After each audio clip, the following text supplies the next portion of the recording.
Imagine waking up from a near-death accident with a message from Jesus himself.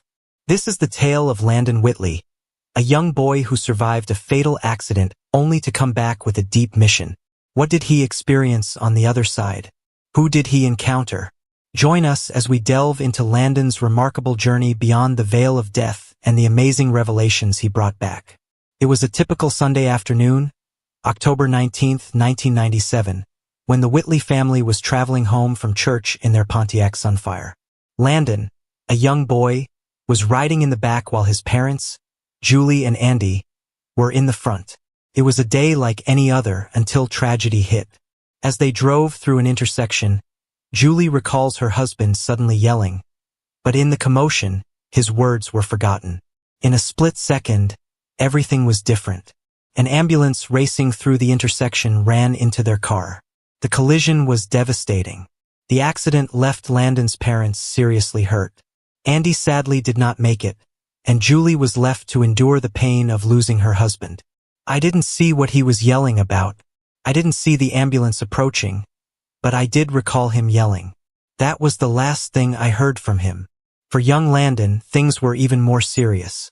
Following the crash, it took them a while to find him in the wreckage, and since they did, he wasn't breathing.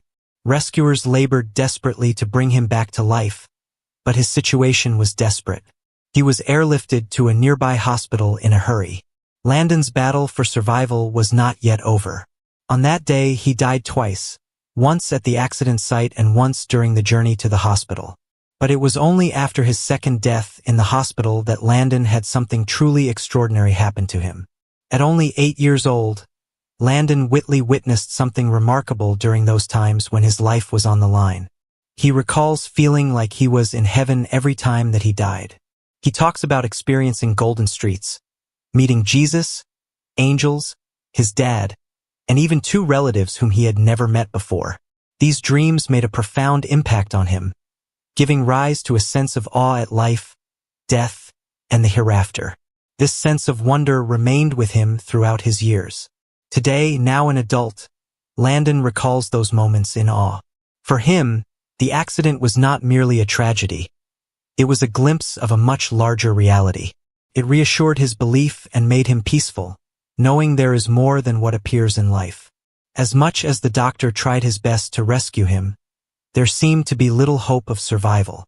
They cautioned Julie, Landon's mother, that even if he survived, the injuries would be grave.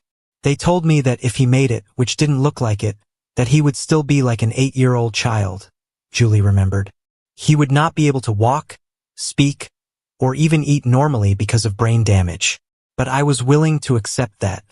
He was all I had. Julie's devotion to her son never faltered.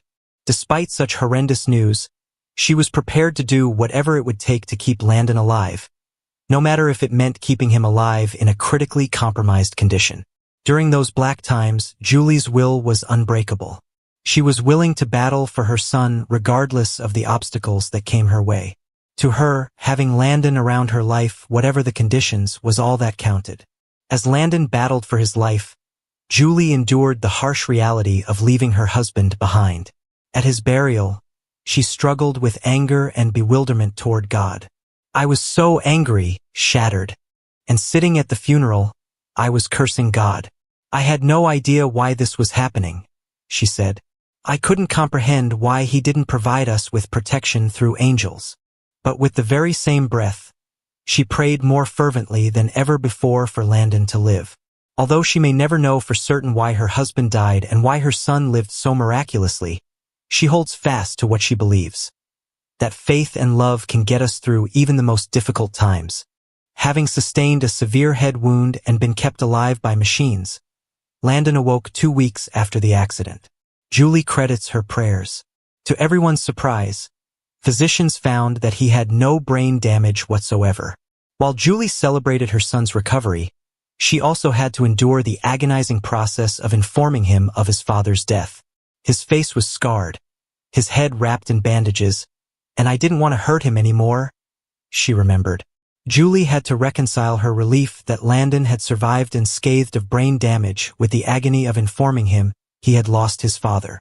In that trying moment, Julie's love and motherly strength stood out with empathy. She inquired of Landon, "Do you know where your dad is?" Landon answered, "Yes, I know where he is. I saw him in heaven." But Landon's encounters did not end there. He also informed his mother that he had noticed other familiar faces in heaven.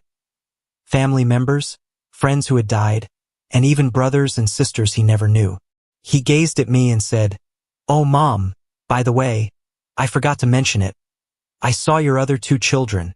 I was amazed because I had 2 miscarriages prior to Landon being born, and we never shared the information with him," Julie explained. "I knew they were my brothers even though nobody ever informed me about them," said Landon.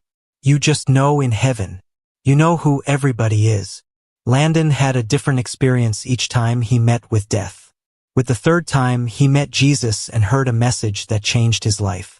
"Jesus appeared to me and instructed me that I have to return to earth, be a good Christian, and preach to people about him," Landon reported. "I wish for people to understand that Jesus exists. There is a heaven. There are angels. And to abide by his word and the Bible. Life does get better in the end." With that directive, Landon and his mother set about fulfilling their charge to share their experience, providing hope to the bereaved. Landon stressed that he was doing it for Jesus, assuring of the existence of Jesus, heaven, and angels. Having lived through seeing Jesus, he understood his purpose, and he was committed to achieving it. Looking back at the experience, Julie realized how her knowledge of faith had expanded. While she previously questioned why God did not send an angel to defend them, she now knows angels were there the entire time, directing them through God's will. Instead of being mired in loss or anger, Julie employs their experience to remind others to remain grounded in faith, even during times of loss. "It's a tremendous blessing that I get to see my child share with others about Jesus," she said. "He's always willing to remind people that heaven is real, because he's been there." Although Landon lived, he sustained severe injuries and now has 23 metal plates in his head, a nose rebuilt from part of his skull, and lost the use of one eye. He leads a largely normal life today. His survival is miraculous. Landon's tale is a testament to the strength of the human spirit. In spite of the tragedies he has suffered and the physical limitations he lives with, he still lives life to the fullest. His journey is one of courage, strength, and the strength of love to overcome even the most adverse situations. We feel that God is giving Christians everywhere a message regarding the coming of Jesus Christ. If you are serious about your faith, concentrate on living a righteous life. Spend some time praying for the lost souls and witnessing as often as possible. The Bible teaches us how to live and share the good news. It's all there. Thank you all for following us this long. We hope you enjoyed watching, and we'll catch you guys in the next video.